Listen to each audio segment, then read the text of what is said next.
Bonjour et bienvenue dans la Minute des Girondins, votre concentré d'actualité quotidien proposé par Web Girondin. Nous sommes le lundi 25 janvier 2021, retour sur un week-end chargé en actualité. On commence tout de suite avec la victoire des Girondins face au SCO sur le score de 2-1. Après une première demi-heure d'excellence marquée par un doublé du brillant Wang Weizhou, les Bordelais baissent le rythme et sont surpris par le coup franc de Fulgini à la 38e. En deuxième période, Bordeaux subit mais la défense veille au grain et permet aux Marinés Blancs de conserver leur avance jusqu'au coup de sifflet final. A noter que Benoît Costil a été impérial et qu'il a été récompensé en étant nommé dans l'équipe de la semaine. Le jeune Tom Lacou a aussi réalisé son baptême en Ligue 1 avec brio. Cette troisième victoire d'affilée permet aux Girondins de monter à la 7e place du classement et de recoller à Marseille. Cap désormais sur le déplacement à Lyon ce vendredi à 21h. Ce samedi, la section féminine a largement remporté son match face à Reims sur le score de 7-1. Les joueuses de Pedro Martinez-Loza ont maîtrisé leur sujet et consolident leur 3e place au classement. Seul hic, la sortie sur blessure en fin de match de Shaw et de Gudmund Sotir. On passe désormais aux actualités mercato. Sur les tablettes de Bordeaux depuis quelques temps, le latéral gauche Simen Juklerod a de nombreux prétendants en Europe. L'Olympique Lyonnais, des clubs américains, mais aussi l'Atalanta Bergame seraient attirés par le Norvégien. La concurrence s'annonce plutôt rude dans ce dossier pour les Girondins de Bordeaux. Selon le média espagnol Super Deporte, le club de Valence est à l'affût pour recruter Nicolas Depréville gratuitement l'été prochain. Si d'autres clubs comme le Betis Séville ou encore Valladolid sont intéressés, il est peu probable de voir l'attaquant quitter la Gironde dans le cadre d'un transfert sec cet hiver. RMC Sport nous apprend qu'une clause dans le contrat de Jimmy Briand lui provoquera une baisse de salaire s'il ne joue pas un nombre de matchs précis. Qui plus est, selon le journaliste Emery Tesne, les Girondins chercheraient un point de chute pour le numéro 7 bordelais afin d'obtenir quelques liquidités. Le journal 20 minutes nous apprend que Bordeaux s'intéresse au milieu de terrain Vincent Cosiello. Actuellement prêté par Cologne au CD National en Liga NOS, le joueur pourrait casser son prêt pour terminer la saison en Gironde. Pour rappel, il ne reste plus qu'une semaine avant la fin du mercato hivernal. Enfin, le 32e de finale de Coupe de France face à Toulouse a été programmé ce mercredi 10 février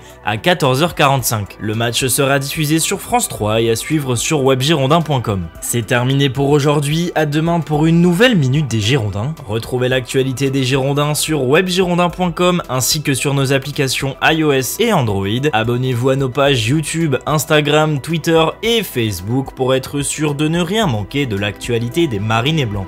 Bonne fin de journée.